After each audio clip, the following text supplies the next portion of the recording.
ಒಂದು ಸಾರಿ ಆ ಬಾಕ್ಸ್ ಅಲ್ಲಿ ಇದ್ದಂತಹ ಕೂದಲು ಕಣ್ಮರೆ ಆಯಿತು.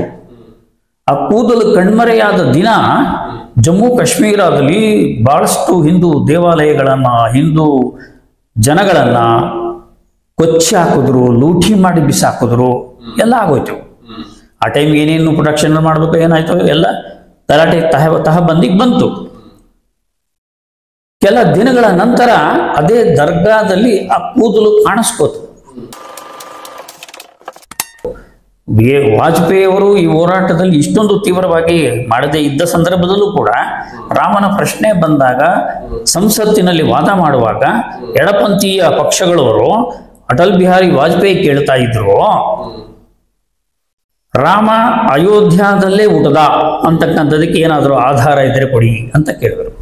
ವಾಜಪೇಯಿ ನಿಂತ್ಕೊಂಡು ಉತ್ತರ ಹೇಳಿದ್ರು, ಆವಾಗ ಏನಾದರೂ ಗ್ರಾಮ ಪಂಚಾಯಿತಿ, ತಾಲೂಕ್ ಪಂಚಾಯಿತಿ, ಜಿಲ್ಲಾ ಪಂಚಾಯಿತಿಗಳು ಇದ್ದಿದ್ರೆ ಬರ್ಸಿಕ್ತಾ ಇದ್ವಿ, ಅವಾಗ ಯಾವೂ ಇರಲಿಲ್ಲ, ಅದಕ್ಕಾಗಿಲ್ಲ, ಅದು ನಂಬಿಕೆ.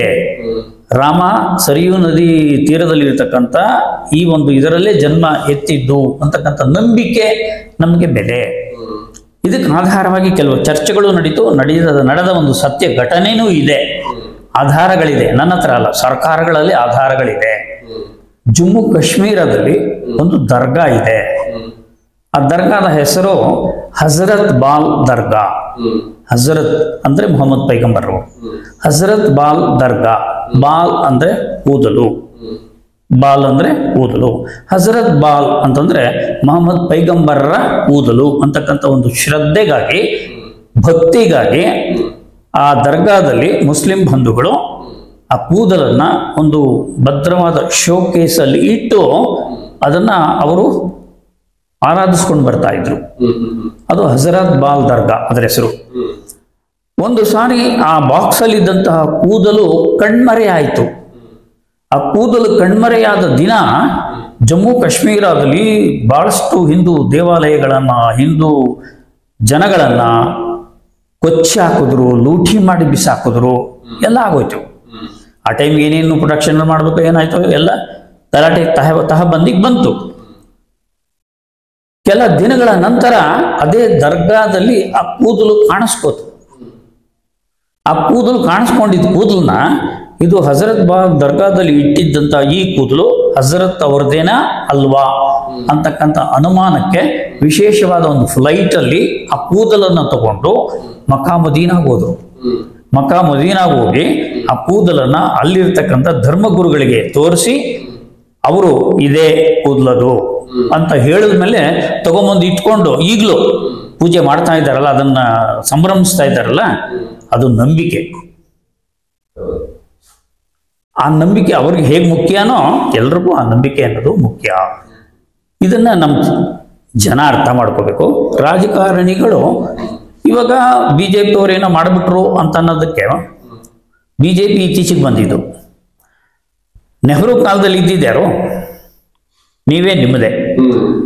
ನೀವು ಆವತ್ತೇ ನೀವು ರಾಮ ಮಂದಿರವನ್ನು ಬಹುಸಂಖ್ಯಾತರ ಜೊತೆಯಲ್ಲಿ ಅಲ್ಪಸಂಖ್ಯಾತರುಗಳನ್ನು ಒಂದು ಇದಕ್ಕೆ ತಗೊಂಡು ಒಂದು ಲೆವೆಲ್ಗೆ ತಗೊಂಡು ಬಂದು ಮಂದಿರಾನೂ ಕಟ್ಸಿ, ಇವ್ರನ್ನೂ ಓಲೈಕೆ ಮಾಡಿ, ಇವ್ರಿಗೂ ಮಸೀದಿ ಕಟ್ಸ್ಕೊಟ್ಟು ಈ ಎಲ್ಲದರ ಲಾಭವನ್ನ ನೀವೇ ಪಡ್ಕೋಬೋದಾಗಿತ್ತಲ್ಲ, ಈ ಹೆಸರನ್ನ ನೀವೇ ಪಡ್ಕೋಬೋದಾಗಿತ್ತಲ್ಲ, ಯಾಕೆ ಮಾಡಲಿಲ್ಲ?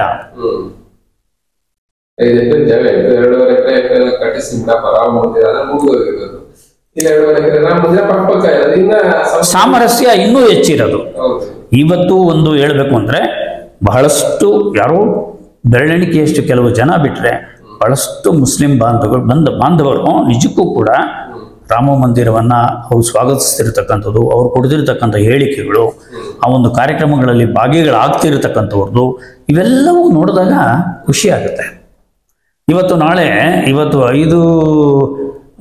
ಒಂದು ದಿನಕ್ಕೆ 6 ಲಕ್ಷ ಜನ, 5 ಲಕ್ಷ ಜನ ಹಿಂಗೆ ಬಂದು ಹೋಗ್ತಿರ್ತಕ್ಕಂಥವ್ರ ಸಂಖ್ಯೆ ನೋಡಿದ್ರೆ ಮುಂದಿನ ದಿನಗಳಲ್ಲಿ ತಿರುಪತಿಗೂ ಮೀರಿ ಬೇರೆ ಬೇರೆ ಮತಗಳ ಕೇಂದ್ರ ಬಿಂದುಗಳಿಗೂ ಮೀರಿ ಸೇರ್ತಕ್ಕಂಥ ಒಂದು ಜಾಗ ಆದರೆ ವಾರ್ಷಿಕ ಅದು ಎಷ್ಟು ಕೋಟಿ ವರಮಾನಗಳು ಇದರಲ್ಲಿ ಬರುತ್ತೆ. ಆ ಬಂದಾಗ ಅಲ್ಲಿ ಬಾಳಿ ಬದುಕತಕ್ಕಂಥವರ ಸಾಲಿನಲ್ಲಿ ಎಲ್ಲ ಮತೀಯರು ಇರ್ತಾರ, ಅವರ ಬದುಕು ಹಸನಾಗತ್ತಾ?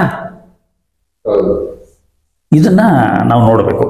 ಅದಕ್ಕೆ ನಾನು ಮೊನ್ನೆ ಎಪಿಸೋಡಲ್ಲಿ ಮಾತಾಡುವಾಗ ಹೇಳಿದ್ದು, ದೀನ್ ದಯಾಳ್ ಪುರಂನಲ್ಲಿ ಬೀಸಿದ ಚಂಡಮಾರುತದ ಕಾರಣದಿಂದಾಗಿ ಬಹಳಷ್ಟು ಜನ ಮನೆಗಳನ್ನು ಕಳ್ಕೊಂಡು ಪ್ರಾಣಗಳನ್ನು ತೆತ್ತು, ಪ್ರಾಣಿಗಳೆಲ್ಲ ಹೋಗಿ ಗೋಡೆಗಳಿಗೆ, ಬೆಟ್ಟಗಳಿಗೆ, ಕಂಬಗಳಿಗೆ ಹೊಡ್ಕೊಂಡು ಅದರ ಮಾಂಸವನ್ನು ಕೆರೆದು ಈಚೆ ಕಡೆಗೆ ತಳ್ಳುದರಲ್ಲ, ಅಂತ ಸಮಯದಲ್ಲಿ ಮನೆಗಳನ್ನ ಕಳ್ಕೊಂಡ ಸಂದರ್ಭದಲ್ಲಿ ಮನೆಗಳನ್ನು ನಿರ್ಮಾಣ ಮಾಡಿ, RSSನವರು ಮನೆಗಳನ್ನು ನಿರ್ಮಾಣ ಮಾಡಿ ದೀನ್ ದಯಾಳ್ ಪುರಂ ಅಂತದಕ್ಕೆ ಹೆಸರಿಟ್ಟು ಮನೆಗಳನ್ನು ಹಂಚುವಾಗೆ ಯಾರ್ಯಾರು ಮನೆಗಳನ್ನ ಕಳ್ಕೊಂಡಿದ್ರು ಅಲ್ಲಿ ಮತಭೇದ ನೋಡದೆ, ಜಾತಿಯನ್ನ ನೋಡದೆ, ಕಳ್ಕೊಂಡ ಮನೆಯವರು ಉಳಿದವ್ರಿಗೆ ಎಲ್ರಿಗೂ ಆಯಾ ಮತಗಳನ್ನು ಇವ್ರಿಗೆ ಬೇಡ ಬರೀ ಹಿಂದೂಗಳಿಗೆ ಕೊಡು, ಆ ಕೆಲಸ ಮಾಡಲಿಲ್ವಲ್ಲ. ಇವಾಗ ಉದಾಹರಣೆಗೆ ರೋಡಲ್ಲಿ ನಾನೇನೋ ಗಾಡಿಲಿ ಹೋಗ್ತೀನಿ, ಬಿದ್ದೋಗ್ಬಿಡ್ತೀನಿ, ಬಿದ್ದೋಗಿ ತರ್ಚೋಗ್ಬಿಟ್ಟಿರ್ತದೆ, ಗಾಯ ಆಗ್ಬಿಟ್ಟಿರ್ತದೆ. ಎಲ್ಲ ಸುತ್ತು ಮೆಕ್ಯಾನಿಕ್ ಶಾಪ್ ಇಟ್ಕೊಂಡಿರೋರು, ಸೈಕಲ್ ಶಾಪ್ ಇಟ್ಕೊಂಡಿರೋರು, ಆಟೋಮೊಬೈಲ್ ಇಟ್ಕೊಂಡಿರೋರು 4-6 ಜನ ಮುಸ್ಲಿಮ್ಸ್ ಓಡ್ ಬರ್ತಾರೆ. ಓಡ್ ಬಂದು ಗಾಡಿ ನಿಲ್ಲಿಸಿ ಎತ್ತಿ ಕುಂಡ್ರಿಸಿ ಆಟೋ ಬುಲಾವ್ ಆಸ್ಪತ್ರೆಗೆ ಜಾವ್ ಅಂತ ನೋಟ್ ಕಳಿಸ್ತಾರೆ. ನನ್ನ ಇವನು ಹಿಂದೂನಾ ಮುಸ್ಲಿಮ್ಮ ಅಂತ ನೋಡಿ ಏನು ಅದು ಮಾನವೀಯತೆ. ಅದು ಇದನ್ನು ನಾವು ಗೌರವಿಸ್ಬೇಕು. ಇವನು ಹಿಂದೂನ ಅಲ್ವಾ ಅಂತ ನೋಡಿ ಯಾರೂ ಇದು ಮಾಡಕ್ ಹೋಗಲ್ಲ. ಅಂತ ಘಟನೆ ಸಂಭವಿಸಿದಾಗ ಅಮಾನವೀಯತೆ ಪ್ರದರ್ಶನ ಆಗುತ್ತಲ್ಲ, ಅದು ಎಲ್ಲರಲ್ಲೂ ಇದೆ. ಅದನ್ನ ರಾಜಕಾರಣಿಗಳು ಹಾಳು ಮಾಡ್ತಾ ಇದ್ದಾರೆ. ರಾಜಕಾರಣಿಗಳು ಹಾಳು ಮಾಡ್ತಾ ಇದ್ದಾರೆ. ಇದನ್ನ ತಪ್ಪಿಸ್ಬೇಕು. ಒಂದು ನಾವು ಕುಡಿತಕ್ಕಂಥ ಹಾಲು, ಕೆಲವರು ಕಾಫಿ ತಗೊಂಬಂದು ಕೊಡ್ತಾರೆ. ಕಾಫಿನಲ್ಲಿ ಏನಾದರೂ ಕೆನೆ ತೇಲ್ತಾ ಇದ್ರೆ ಕೆಲವರು ಕೆನೆ ಬಿದ್ದೈತೆ ಅಂತ ಸಂತೋಷ ಕುಡಿತಾರೆ. ಕೆಲವರು ಕೆನೆ ಇಷ್ಟ. ಬೇಕಾದಷ್ಟು ಜನಕ್ಕೆ ಕೆನೆ ಇದ್ರೆ ಕುಡಿಯಲ್ಲ, ಪಕ್ಕದಲ್ಲಿ ಚೆಲ್ಬಿಡ್ತಾರೆ. ಕೆನೆ ಎಲ್ಲ ಹೋಗೋರು ಚೆಲ್ಬಿಡ್ತಾರೆ. ಕೆಲವ್ರಿಗೆ ಅದು ಇಡಿಸಲ್ಲ. ಹಾಲು ಕುಡಿಯುವಾಗ ಎಲ್ಲೋ ಒಂದ್ ಕಡೆ ಒಂಥರ ಜಿಡ್ಡಿದ್ರೆ ಅದನ್ನ ಹಿಂಗ್ ಚೆಲ್ತಾರೆ, ಜಿಡ್ಡು ಹೋಗೋರ್ಗು ಚೆಲ್ತಾರೆ. ಇಲ್ಲಾಂದ್ರೆ ಒಂದು ಬೆಳ್ಳಲ್ಲಿ ಹಿಂಗ್ ಅಂದ್ಬಿಟ್ಟು ಪಕ್ಕಕ್ಕೆ ಒರೆಸ್ಬಿಡ್ತಾರೆ. ಕೆಲವ್ರಿಗೆ ಸೊರೋಗಲ್ಲ ಅದು. ಅದೇ ಹಾಲಿಗೆ ನೀವು ಸಕ್ಕರೆ ಹಾಕ್ರಿ, ಏನಾಗುತ್ತೆ? ಹಾಲೆಲ್ಲ ಸಿಹಿ ಆಗ್ಬಿಡುತ್ತೆ. ಒಂದು ತೊಟ್ಟು ಎಣ್ಣೆ ಹಾಕ್ರಿ, ಸಪ್ರೇಟ್ ಇರುತ್ತದು. ಸಕ್ಕರೆ ಹಾಲಲ್ಲೆಲ್ಲ ಒಂದಾಗ್ಬಿಡುತ್ತೆ, ಎಣ್ಣೆ ಸಪ್ರೇಟ್ ನಿಂತ್ಕೊಂಡ್ಬಿಡುತ್ತೆ. ಅದು ಹಾಲಲ್ಲಿ ಒಂದಾಗಲ್ಲ ಅದು. ಹಂಗಾಗಿ ನಮ್ಮ ಸಮಾಜದಲ್ಲಿ ಹಿಂದೂಗಳು, ಮುಸ್ಲಿಮ್ಸು, ಕ್ರಿಶ್ಚಿಯನ್ರು ಸಕ್ಕರೆ ಬೆರ್ತಂಗೆ ಬೆರಿಬೇಕು. ಸಕ್ಕರೆ ಬೆರ್ತಂಗೆ ಬೆರಿಬೇಕು. ಆ ಹಾಲು ಎಲ್ಲರೂ ಕುಡಿತಾರೆ, ಎಲ್ರಿಗೂ ಖುಷಿ ಕೊಡುತ್ತೆ. ಸಪ್ರೇಟಾಗಿ ಹೊರಚಾಗಿರೋದು ಬೇಡ. ಇದು ನಾನು ಎಲ್ಲರಲ್ಲೂ ಪ್ರಾರ್ಥನೆ ಮಾಡ್ಕೊಳ್ತೀನಿ, ರಿಕ್ವೆಸ್ಟ್ ಮಾಡ್ಕೊಳ್ತೀನಿ. ಅದನ್ನ ಪಾಲಿಸೋಣ. ಸಹೋದರರ ತರ ಈ ದೇಶದಲ್ಲಿ ಬಾಳೋಣ, ಬದುಕೋಣ. ಇಂತಹ ಒಂದು ನಿಕೃಷ್ಟ ಪರಿಸ್ಥಿತಿಯಲ್ಲಿ ಯುದ್ಧಗಳು ಬೇಕಾ, ಜಗಳಗಳು ಬೇಕಾ, ವೈಷಮ್ಯಗಳು ಬೇಕಾ, ಹಗೆತನ ಬೇಕಾ? ಬೇಡ ಬೇಡ. ಇದನ್ನು ಎಲ್ಲರೂ ಗಂಭೀರವಾಗಿ ಆಲೋಚನೆ ಮಾಡಿದ್ರೆ ಎಲ್ಲೋ ಒಂದ್ ಕಡೆ ಪರಿವರ್ತನೆ ಖಂಡಿತ ಬಂದೇ ಬರುತ್ತೆ. ಇಲ್ಲಿ ಏನಾಗ್ತಿದೆ, ಮೊನ್ನೆ ನನಗೊಂದು ಬೇಸರ ಆಗಿದ್ದೇನು ಅಂತಂದ್ರೆ, ಸುಮಾರು ದಿನಗಳ ಕಾಲ ಬಾಲರಾಮನ ಪ್ರಾಣ ಪ್ರತಿಷ್ಠೆ ಕಾರ್ಯಕ್ರಮ ಅಂತ ಹೇಳ್ತಾನೇ ಬರ್ತಾ ಇದ್ದಾರೆ. ಒಂದು ಚಾನಲ್ ಅಲ್ಲ, ಎಷ್ಟು ಯೂಟ್ಯೂಬ್ ಚಾನಲ್ಗಳಿದೆಯೋ ಅಷ್ಟು ಯೂಟ್ಯೂಬ್ ಚಾನಲ್ಗಳು, ಪ್ರಧಾನ ಚಾನಲ್ಗಳಲ್ಲಿ ಕಾರ್ಯಕ್ರಮ. ಇವತ್ತು 22/1/24 ಬಾಲರಾಮನ ವಿಗ್ರಹ ಪ್ರಾಣ ಪ್ರತಿಷ್ಠೆ ಅಂತಾನೆ ಹೇಳ್ಕೊಂಡು ಬರ್ತಾ ಇದ್ದಾರೆ. ಹಂಗ ಹೇಳಿದ್ರು ಒಬ್ಬರು ಮಾತಾಡ್ತಾರೆ, ಅಲ್ಲಿ ರಾಮನ ವಿಗ್ರಹ ಪ್ರತಿಷ್ಠಾಪನೆ ಅಂತಾರೆ, ಅಲ್ಲಿ ಲಕ್ಷ್ಮಣ, ಸೀತೆ, ಆಂಜನೇಯ ಯಾರು ಇಲ್ಲ ಅಂತ ಕೇಳ್ತಾರೆ. ಅಂದ್ರೆ ಅಲ್ಲಿ ಪ್ರಾಣ ಪ್ರತಿಷ್ಠೆ ಆಗಿದ್ದು ಬೆಳೆದಿರೋ ರಾಮನಿಗ, ಬಾಲರಾಮನಿಗೆ ಸೀತೆಯಲ್ಲಿ ಬಂದಿದ್ಲು. ಏನ್ ಮಾತಾಡ್ತಾ ಇದೀವಿ ಅನ್ನೋದ್ರ ಅರ್ಥ ಗೊತ್ತಿದೆಯೋ ಇಲ್ವೋ ನನಗೆ ಗೊತ್ತಿಲ್ಲ. ಅದು ಅರ್ಥ ಆಗ್ಬೇಕಲ್ವಾ? ಬಾಲರಾಮನ ಪ್ರತಿಷ್ಠೆ, ಪ್ರಾಣ ಪ್ರತಿಷ್ಠೆ ಕಾರ್ಯಕ್ರಮ ಅಂದ್ರೆ ಬಾಲರಾಮನಿಗೆ ಮದುವೆ ಆಗಿತ್ತ, ಸೀತೆ ಬಂದಿದ್ಲ, ಸೀತೆ ಇದ್ಲ, ರಾಮನ ಬಂಟ ಹನುಮಂತ ಇದ್ನ, ರಾಮನ ಪರಿಚಯ ಆಗಿತ್ತ, ಇವೆಲ್ಲಾನು ಸ್ವಲ್ಪ ಇದು ಯಾರಿಗೆ ಅಂತಂದ್ರೆ ಅದರ ಇತಿಹಾಸ ಗೊತ್ತಿಲ್ಲದೆ ಮಾತಾಡ್ತಕ್ಕಂಥದ್ದು ಇದೆಯಲ್ಲ, ಅದು ತಪ್ಪು. ಅದು ತಪ್ಪದು. ಈಗ ಎಷ್ಟೋ ಜನ ಮಿನಿಸ್ಟ್ರಿಗಳನ್ನ ನೋಡಿದ್ದೀನಿ, ಎಲ್ಲ ಪಕ್ಷಗಳಲ್ಲಿ ಮಿನಿಸ್ಟ್ರಿಗಳನ್ನ, MLAಗಳನ್ನ ನೋಡಿದ್ದೀನಿ. ಭಾಷಣ ಮಾಡ್ತಿರ್ತಾರೆ.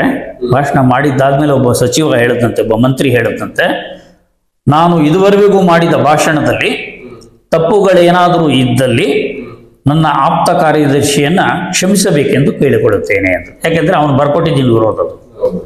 ಇವ್ರಿಗೆ ಯಾರಿಗೂ ಬೇಕಾದಷ್ಟು ಜನಕ್ಕೆ ಭಾಷಣ ಮಾಡೋಕ್ಕೆ ಬರಲ್ಲ. ನೀವೇ ನೋಡ್ತಿದ್ದೀರಾ, ಚಾನಲ್ಗಳು ಬೇಕಾದ ಜನ ನೋಡ್ತೀವಿ, ಬರ್ಕೊಟ್ಟಿದ್ದೀನಿ ಎದುರುಗಡೆ ಇಟ್ಕೊಂಡು ಓದ್ತಾ ಇರ್ತಾರೆ. ಬಿಟ್ರೆ ಏನು ವಿಷಯ, ನಾನು ಇಂಥ ಕಂಟೆಂಟ್ಸ್ ಮರ್ತೋಗ್ತೀನಿ ಅನ್ನೋ ಕಾರಣಕ್ಕಾಗಿ ಬುಲೆಟ್ ಪಾಯಿಂಟ್ ಬರ್ದಿಟ್ಕೋ, ಭಾಷಣನೇ ಬರ್ಕೊಂಡ್ಬರ್ಬೇಕಾದಿಲ್ಲ. ಏನು ಮಾತಾಡಬೇಕು, ಯಾವ ವ್ಯಾಪ್ತಿಯಲ್ಲಿ ಮಾತಾಡಬೇಕು, ಯಾರು ಮಾತಾಡಿದ ಮಾತು ಯಾರ ಹೃದಯಕ್ಕೂ ಘಾಸಿ ಆಗಬಾರದು, ಆ ಥರದಲ್ಲಿ ಮಾತಾಡಬೇಕು ಅಂತಕ್ಕಂಥ ಇದು ಬುದ್ಧಿ, ಸ್ವಬುದ್ಧಿ ಇರಬೇಕು. ಇನ್ನೊಬ್ರು ಹೇಳ್ಕೊಟ್ರೆ ಬರಲ್ಲ ಅದು.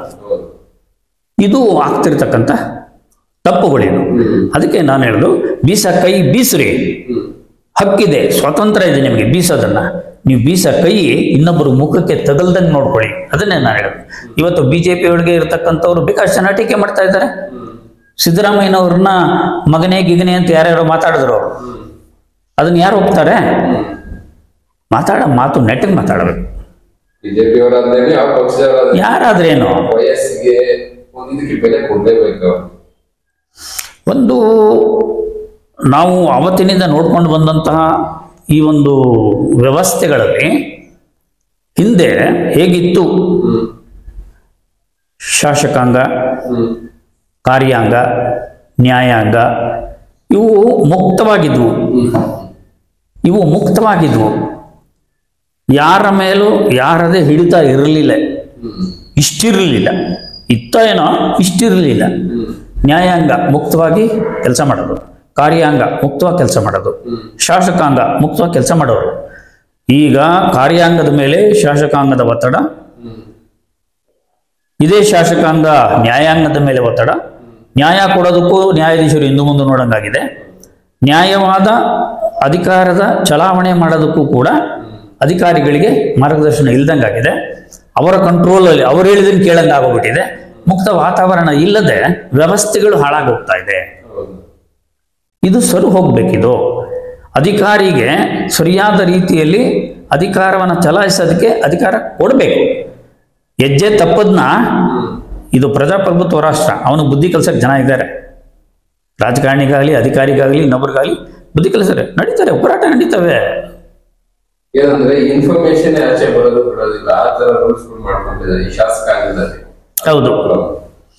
ಇಲ್ಲಿ ಏನಾಗ್ತಾ ಇದೆ ಅಂದ್ರೆ, ಒಳ್ಳೆ ರಾಜಕಾರಣಿಗಳಿದ್ದಾರೆ, ಒಳ್ಳೆ ಅಧಿಕಾರಿಗಳಿದ್ದಾರೆ, ಒಳ್ಳೆ ನ್ಯಾಯಾಧೀಶರಿದ್ದಾರೆ. ಮುಕ್ತವಾಗಿ ಕೆಲಸ ಮಾಡೋದಕ್ಕೆ ಅವರಿಗೆ ಅವಕಾಶಗಳಿಲ್ದಂಗೆ ಆಗ್ತಾ ಇದೆ.